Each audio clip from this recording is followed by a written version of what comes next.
Good afternoon, my YouTube viewers. It is Crystal here.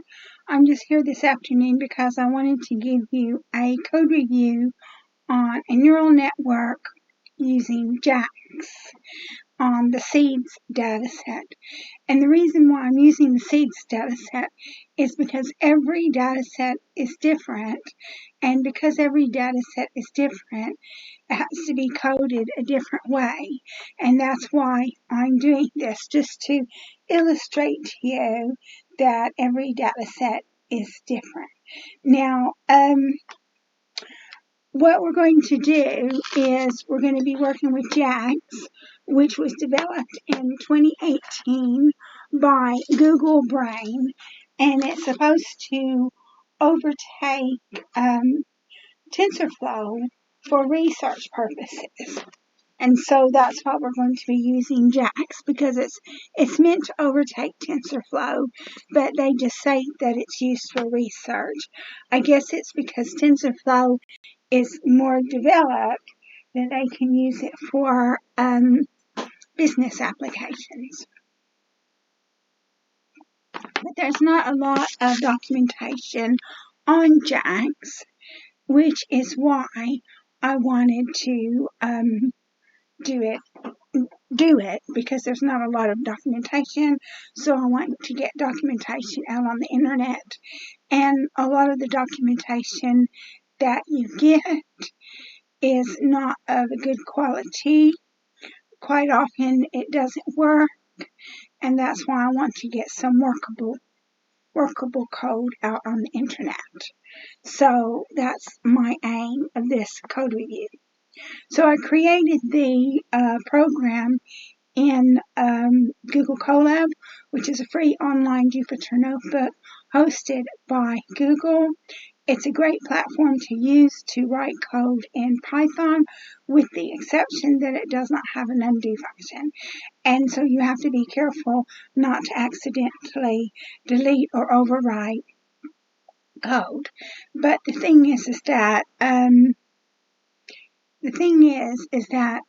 if you do accidentally delete or overwrite code, then what you need to do is you need to go into the saved history, and the saved history will hopefully help you get that code back.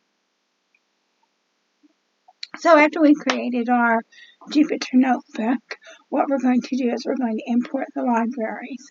The libraries that we're going to be using are pandas to download the CSV file and convert it to a data frame. We're going to import JAX and JAX.numpy to create the neural network, and we're going to use sklearn train test split to split the data set. And after we have imported the libraries, then what we need to do is we need to use pandas to load the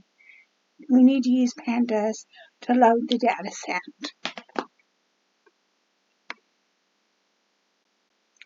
So we check for info on the data set, which we have called seeds, and you can see all of the features are floats, and the label is an integer. And you get 3 unique values in the label, which are 1, 2, 3, and that's different from the iris dataset that we previously used, because the iris dataset that we previously used was 0, 1, 2.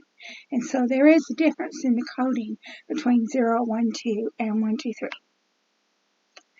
We define our x variable, which is our independent variable, which is the first 7 features, or the first 7 columns of the data frame.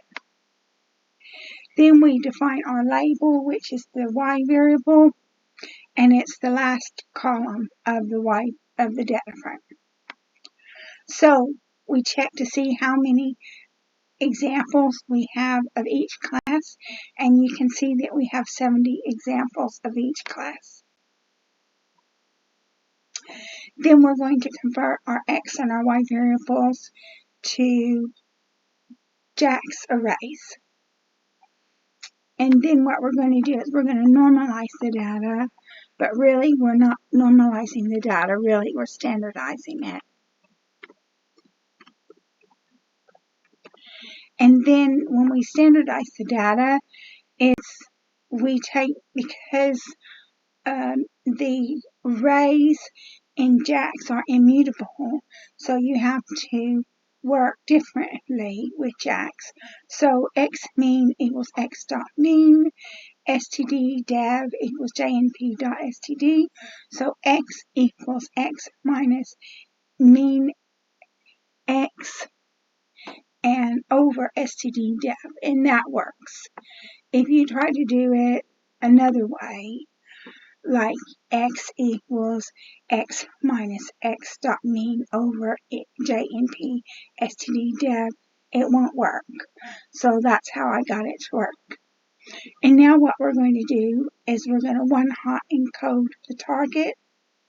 So num classes equals n len jnp unique y. So there's three unique classes, so the length of that is going to be 3. Y1 hot equals jnp dot I, and it's going to be num classes y minus 1. Okay, so basically what it does is it creates a matrix that's the length of y and the width of y. So it's going to be 210 by 3.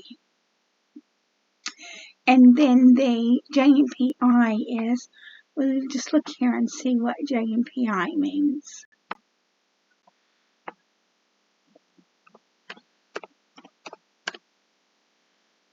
Okay.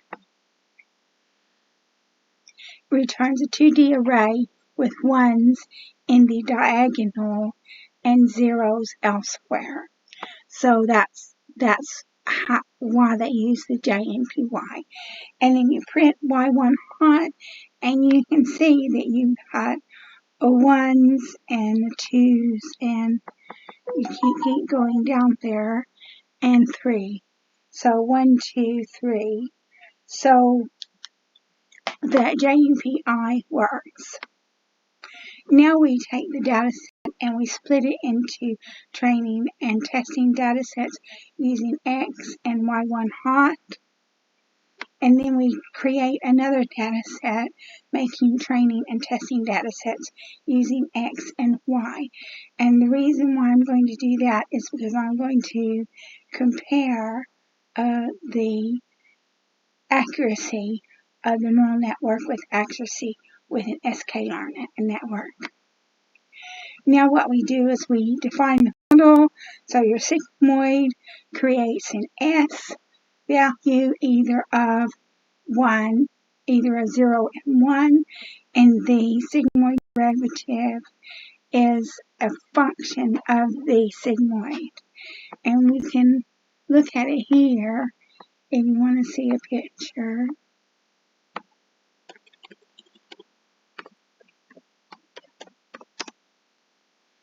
Sigmoid derivative function, come over here with images.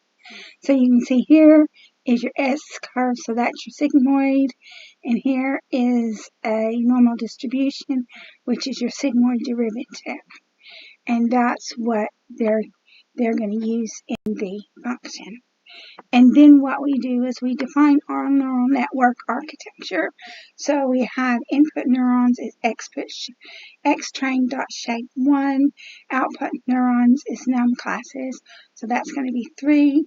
Hidden neurons is input neurons plus output neurons, so that's going to be 7 plus 3 equals 10. Now we initialize the weights and the biases, so you have to set up the random number. The random number generator for JAX is different from the random number generator in NumPy. So the random number generator is key equals jax.random.prng key 42. And then you set up your weights. Input hidden is jax.random uniform key shape equals input neurons, hidden neurons. biases hidden equals JNP dot zeros, 1 comma hidden neurons, weights hidden output equals JAX dot random uniform, key shape equals hidden neurons, output neurons, biases output equals JNP zeros, 1 and output neurons. And then we set our hyperparameters. We set our learning rate as 0.01 and our epochs as 10,000. So now we're going to train the data. And when we train the data, we're going to set up a for loop that's going to iterate through the range of the epochs. So the for loop is going to iterate 10,000 times, but it's going to iterate 10,000 times for every example in the data set. So we've got hypothetically, let's say we had 100 examples in the data set, and 10,000 times 100 is 100,000. I hope I got that right. I don't have a calculator with me. So there is a difference between an epoch and an iteration. So we'll iterate for an epoch, but one epoch is going to be multiplied by the number of examples in the data frame. So if you have 100 examples in a data frame, then one epoch is going to iterate through 100 examples times 10,000. So that's the difference between an epoch and an iteration. So then we set up the forward propagation, and what the forward propagation does is that allows you to set up your prediction. So we can say right here,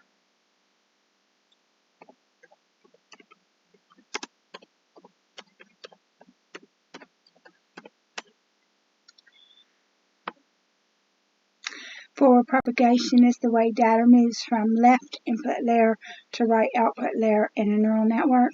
A neural network can be understood by a collection of connected input-output nodes.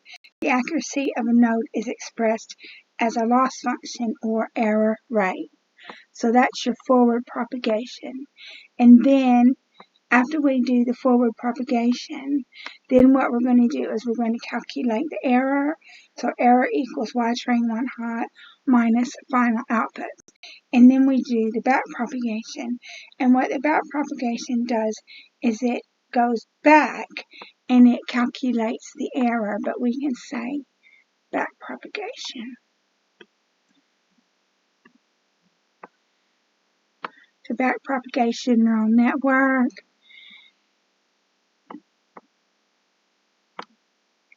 Says backpropagation is a process involved in training a neural network. It involves taking the error rate of a forward propagation and feeding this loss backward through the neural network layers to fine-tune the weights. Backpropagation is the essence of neural net training. And then so after we do our backpropagation, then what we're going to do is we're going to update our weights and biases. And after we have trained the data into the model, then we're going to test it with the test set. So X hidden layer input equals JNP dot, that's your dot product, X test, weights hidden input plus biases hidden layer output equals sigmoid hidden layer input. Output equals JNP dot, hidden layer output, comma, weights hidden output plus bias output. Predicted output equals sigmoid output. And I just want to come back here, see if I can find it. In backpropagation, the sigmoid derivative function is used in backpropagation. So I just wanted to show that to you. So after we have tested the model, then what we're going to do is we're going to convert the 1 hot encoded prediction to class labels.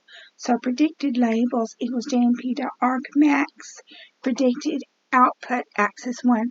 So argmax is going to select the highest value of the one hot encoded row. Predicted labels equals predicted labels plus 1, because you remember in the beginning of the program we subtracted 1 from the label, and so now at the end of the program we have to add 1 where we had subtracted it. Print predicted labels and then print y-test, so you can see the predicted labels and the y-test. We check our accuracy. Our accuracy is 90%, so that's not too bad. And I'm sure that if I knew more about neural networks and if I knew more about mathematics, then I could have created a neural network that would have surpassed sklearn. But since I'm still learning this and my competency in mathematics is not as good as the people that created sklearn, I couldn't get it to work out best. But what we do is we compare the neural network that we created from scratch with MLPC in sklearn, and you can see that we got an accuracy of 92%. So the accuracy of the neural network in sklearn is better than the accuracy of the neural network that we created. But the neural network that we created isn't too bad. So, and it's always a good idea to actually learn neural networks, learn how they work, and try your best. And then once you learn neural networks and how they work, then you can learn something else. So that's going to conclude this code review where we've created a neural network in JAX. And so I'm going to conclude that. I would like to thank my subscribers for supporting my channel. If you like this video, please like, subscribe, and share. If you would like to be notified whenever I make a new video, please tap onto the bell button next to the subscribe button. And thank you very much for watching this video. I look forward to making more videos for you in the future.